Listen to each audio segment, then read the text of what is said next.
Hello, I'm Courtney Holland. Welcome to the latest episode of Save Our Towns, a series designed to guide and inspire those who are working hard in Appalachia to build strong communities. In this episode, you'll see how a big gamble in Rocky Mount paid off. And we also have your Cleveland update, an expert tip, and a new segment we're calling Maxwell's Number. And as always, we close with 3 questions for a mayor. First, this month's Example of Awesome story is reported by Melissa McEwen. The Harvester Performance Center was losing money big time last year. Now everybody's singing a different tune. In the old days, Rocky Mount was known for moonshine and railroads. Like other small towns, it has been forced to look for prosperity elsewhere. Leaders wanted to capitalize on the Crooked Road music trail that runs through town, but had nowhere for performers to play. Now they played dances and made the rounds, Galax, the Rocky Mount, the tunes they knew no one could count. Finding the perfect location was tough for town leaders. Residents feared noise in their neighborhoods. When the former Lynch Hardware building went up for auction in late 2011, town leaders prepared for the bidding. I went into the auction confident that we were going to come out with the building and that we would have this amazing project to do in Rocky Mount, and it turned out to be the case. Money for the renovation of what would become the Harvester Center came from grants and town reserves. The project included preserving the pine ceilings and other historic elements. Over the past 2 years, the 500-seat theater has hosted high-profile acts such as the Bacon Brothers, Merle Haggard, and Greg Allman. A key decision was to include genres beyond bluegrass and gospel. The effort paid off as musicians began to tell each other about warm audiences and a cozy theater with great sound and lighting. We have between 40 and 50,000 people here in a year, and that number keeps growing. Now, is that replicatable in, say a Haysai or a Grundy or Wise? I think it certainly is. It's going to be on a different scale. Concert goers are buying more than just tickets, increasing restaurant spending by nearly $4 million since the Harvester's opening. Across the street, the owner of the 2-year-old Bootleggers Cafe says half his business comes from outside the county. Vacant storefronts a quarter of a mile from the center dropped from 9 or 10 to just 2. We're making an impact not just in Franklin County or in Rocky Mount, but in a very large geographic region that covers over 3 million people. So we're pretty happy with being able to have such a large group come in and support a small town. That's pretty remarkable from an economic development standpoint. This year, Rocky Mount won the Southern Economic Development Council's award for towns of less than 5,000, beating out 16 other states. The Harvester Center had a rocky start, posting losses for the town. But with a revitalized downtown and nearby businesses flourishing from the influx of visitors, Rocky Mount is no longer singing the blues. Do something to bring people in and they'll come. That's really what this all hinges on. We gave people a reason to come and visit Rocky Mount. Now it's back to Cleveland, where our executive producer Andrea Brunet documents the town's astounding number of grants. Cleveland Town Manager Kathy Johnson never knows what she's going to find when she opens the mail.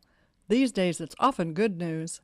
Listen to the money she has helped to secure, including a big grant from the Virginia Department of Housing and Community Development. $799,000, $880. $456,907.50, $362,791, $175,000. All of this in a town of 178 people, and there's more. In August, the total of grants was $1 million, or so we thought.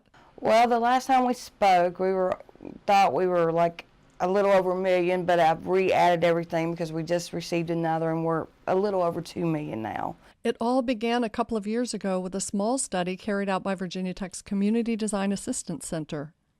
That first one led to the rest of these. What was the hardest part? You have that small group who don't want to change. They want everything to stay the same. So that's been really hard. I'm doing this for the community. It's certainly not helping me in any way whatsoever, except giving me gray hair. Another obstacle was the fact that no one believed a tiny town like Cleveland could land even one big grant, even with help from the Planning District Commission. I mean, I cannot tell you how many people, even my husband, told me when we applied for the DHCD grant, nobody's going to give Cleveland any money. You're wasting your time. Everybody thought we were crazy, that we were wasting our time, that we would never get the money. So the first thing I did was go home and do the happy dance and go Nana Nana Boo Boo. Both the mayor and the town manager say that if the status quo had persisted, the town of Cleveland would disappear. It was on a downward spiral when we came into office. Without the grants and us trying to improve the town would end up going broke. His favorite grant project? The one putting in the swinging bridge going across the river. I've always liked swinging bridges, and when we started this, that was one of my ideas. Said, it'd be nice to have a swinging bridge, the old-fashioned type, because we'd like to keep it just old-fashioned country. So the old swinging bridge is what really thrills me. A bridge to the future is now in the works, making all the hard work worthwhile.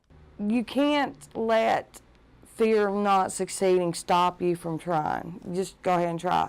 The worst thing that's going to happen is you're going to waste a little bit of time on the work, and they're going to say no. Try again the next year. As promised, we're adding a new segment.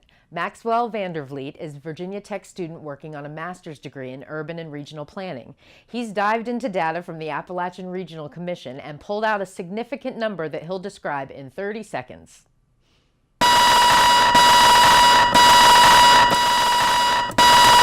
Have you ever tried to tune a radio to 92.4? You can't, really. The FM band just won't work.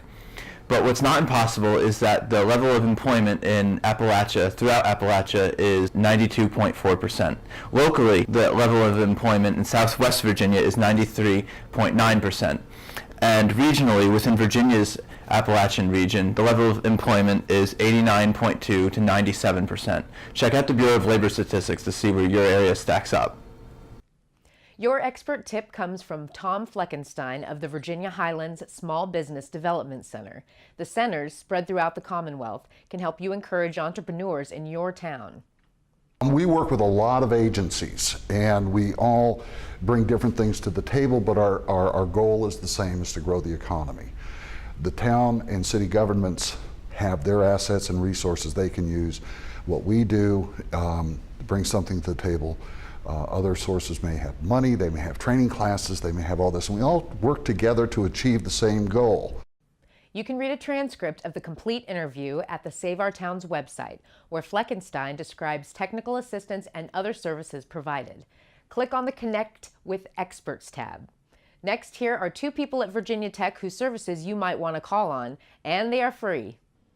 Anita Puckett directs the Appalachian Studies program. She is working to have cultural attachment adopted as a measurement by government entities that make decisions about the region. She has led students in community outreach projects, including taking oral histories on ethnic, religious, and coal mining heritage. Knowledgeable about gas pipeline and environmental issues, she is available as a speaker. Carlin Raffi is an assistant professor in the College of Agriculture and Life Sciences and an adult nutrition specialist. She develops, carries out, and evaluates programs that promote health. Her focus includes teaching about lifestyle factors that prevent cancer and diabetes, and she also works towards early detection and management of illness. Her goal is to help create community environments that help all residents maintain healthy lifestyles. For more information, go to the Save Our Towns website. You'll find Puckett under the VT Projects tab and Raffi under the Extension tab. Now we return to Rocky Mount to ask 3 questions of the mayor, who also happens to be the town's high school principal. All right, my name is Steve Angle, and I'm the mayor of Rocky Mount.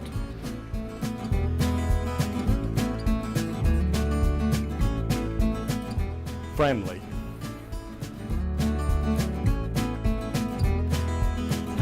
Well, like any other small town, the challenges are big, especially when it comes to money, projects that cost a lot of money. It's hard to put those into effect very quickly because of the funding that comes into play. And we have, of course, our tax dollars, but we have to rely on grants and money that comes from the state and federal level as well.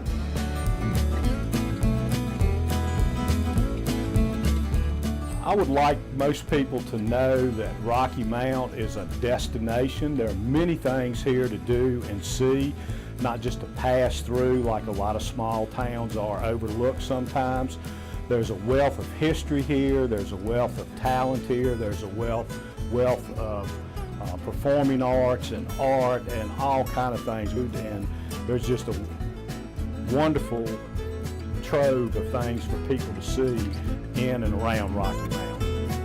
For more resources and contact information for the experts we interview, go to the Save Our Towns website, and please send your thoughts to saveourtowns@vt.edu. This is episode 3 of season 3. Be sure to join us next time. Thanks for watching. Now they played dances and made the rounds, Highlands to Rocky Mount. The tunes they knew no one could count. It was all in their heads and hands. And you could do worse as a widow.